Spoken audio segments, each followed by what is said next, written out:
பராசக்தி ஜனநாயகம் கிளாஷ் போயிருக்கா? எந்த மூவி நீங்க போவீங்க? ஆனா மூவியா பார்க்கணும்.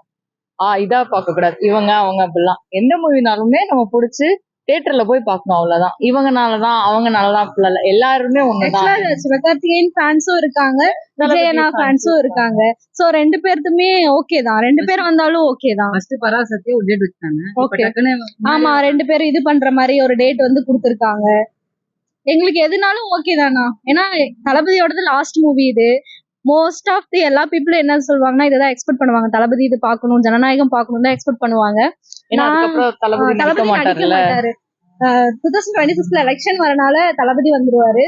அதனால அதான்க்கா எஸ்கேக்கு பின்னாடி உதயநிதி பூண்டி விடான்னு ஒரு இது டாக் போயிட்டு இருக்கு. அத பத்தி அதான் நான் பிலிமா பார்க்கணும். பிலிம் அரசியலா பார்க்க கூடாது. அவ்வளவுதான். சோ அவங்க வந்து பிலிமா பண்றாங்க, நம்ம அதை போய் பாக்குறோம். அது நம்மளோட ப்ரிஃபரன்ஸ் தான். நீங்க என்ன பண்ணிட்டு போவீங்க? எங்களுக்கு எதுனாலும் ஓகே. ஏன்னா விஜயும் பார்க்கணும், விஜய் படம் பார்க்கணும். ஏன்னா அவருக்கு வந்து லாஸ்ட் இல்லைங்களா. இதுக்கப்புறம் சிவகார்த்திகேயன் அண்ணாக்கு இன்னும் சான்சஸ் இருக்கு. பட் ஆனா விஜய்க்கு இல்ல. அதனால விஜய்க்கு வரும்.